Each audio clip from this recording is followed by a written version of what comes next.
Le savoir rouler à vélo est un dispositif visant l'autonomie des enfants de CM1 et CM2 dans leurs déplacements à vélo au quotidien. Nous verrons ici la dernière étape d'un cycle d'apprentissage, le bloc 3. Le début de séance est effectué en milieu fermé afin de réaliser les contrôles de sécurité obligatoires. Avant la sortie en bloc 3, on s'assure que les élèves maîtrisent la fermeture du casque et le réglage de la jugulaire. On vérifie à l'aide des enfants la pression des pneus, l'efficacité des freins, le serrage du guidon et des roues, et la présence d'embouts de guidon. Rappel des consignes aux enfants. L'importance du placement. Les enfants les plus aguerris sur l'extérieur du convoi, les enfants les plus lents ou les plus fébriles à l'avant. Une fois l'ensemble des vérifications effectuées, et pour mettre en pratique les apprentissages des blocs 1 et 2 du savoir rouler à vélo, on peut quitter le milieu fermé de la cour d'école pour aller en milieu ouvert. En milieu ouvert, la première étape consiste à circuler en groupe, comme cela peut être travaillé lors du bloc 2 dans la cour de l'école. Lors du bloc 2, on aura veillé à apprendre à rouler en groupe compact en formation minibus et file indienne et à passer rapidement d'une formation à une autre. En fonction de la nature de la voirie, il est préconisé de se placer soit en minibus à deux de front, soit en file indienne. La formation en minibus permet de stopper les voitures arrivant de l'arrière pour éviter les dépassements intempestifs. Le groupe est également plus compact en circulation et à l'arrêt. Il prend toute sa place sur sa voie de circulation. Dans cette configuration, il faut garder de la distance avec le vélo d'à côté. Le bras tendu ne doit pas toucher l'épaule du camarade. Les enfants les plus lents ou les moins à l'aise sont placés à l'avant à la droite de l'éducateur. Les autres sont par deux, les enfants les plus lents devant, les plus rapides derrière, devant le serre-fil. Les enfants capables de tenir une trajectoire rectiligne sont à gauche, et les plus turbulents ou ne maîtrisant pas une trajectoire rectiligne à droite. Le conducteur prend toutes les décisions. Il veille plus particulièrement à l'enfant de tête à sa droite. Il gère la vitesse de façon à ce que le groupe reste compact, en regardant régulièrement vers l'arrière. Le serre-fil contrôle, surveille le groupe et en assure la sécurité en tempérant les velléités des automobilistes voulant doubler. Il recadre au besoin les élèves en rappelant les règles établies. Il communique avec l'éducateur en tête de file. Son positionnement à l'arrière du groupe est primordial. Il doit déborder légèrement de l'arrière gauche du minibus. La configuration en minibus est très sécurisante dans un cas de figure particulier, les routes à une seule voie avec un terre-plein central.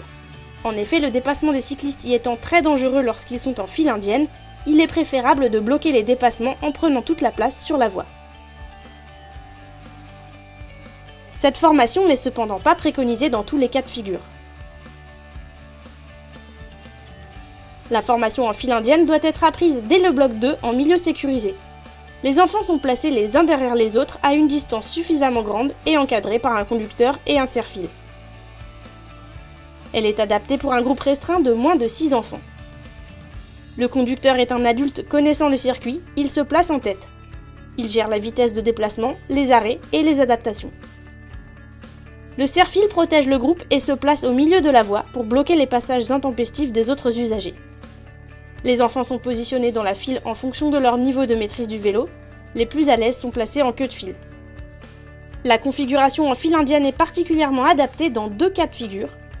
Dans les rues en double sens cyclable quand on est à contresens des voitures. Sur les pistes et bandes cyclables rarement assez larges pour circuler à deux de front. La deuxième étape consiste à circuler en groupe avec un élève placé à l'avant du groupe en autonomie partielle. L'enfant placé à l'avant va prendre des décisions sous le contrôle du conducteur. On peut choisir la formation en minibus ou en file indienne en fonction de la nature de la voirie. La troisième étape consiste à circuler avec les enfants accompagnés d'un accompagnant adulte ou bike angel. Dans cette configuration, l'enfant va tendre vers une pratique en autonomie complète tout en ayant un contrôle de sécurité opéré par l'accompagnant. Dans un dernier temps, chaque enfant circule seul sur la chaussée sans être accompagné. L'enfant va suivre le tracé du parcours en étant très attentif à son environnement afin de pouvoir anticiper et décider de l'attitude à tenir. Les départs sont cadencés, 2 minutes environ entre chaque départ. Le parcours choisi pour cette évaluation est compris entre 1,5 et 2 km. Il ne doit pas être très long, mais doit présenter plusieurs carrefours. Tourne à gauche, giratoire, feu tricolore. À chaque carrefour, un adulte évalue les aptitudes des enfants à prendre les bonnes décisions, indiquer sa direction, choisir le moment où l'on s'insère. Les giratoires. Ici, sur un carrefour en zone résidentielle, il est important de se placer au milieu de la chaussée pour être visible des autres automobilistes. La bande cyclable extérieure ne sécurise pas le cycliste dans la mesure où elle placerait les cyclistes dans des zones très peu visibles pour les automobilistes. D'autre part, elle distingue les trajectoires des cyclistes de celles des automobilistes, ce qui induit plus de conflits d'usage. Tourne à gauche. Sur un carrefour, lorsque l'on veut tourner à gauche, il est nécessaire de mettre en œuvre un certain nombre de manœuvres. La première d'entre elles consiste à marquer l'arrêt. Ceci permet, notamment quand la visibilité n'est pas bonne à droite, de voir arriver les véhicules. Une fois le contrôle effectué, on peut démarrer tout en indiquant que l'on tourne à gauche à l'aide de son bras gauche.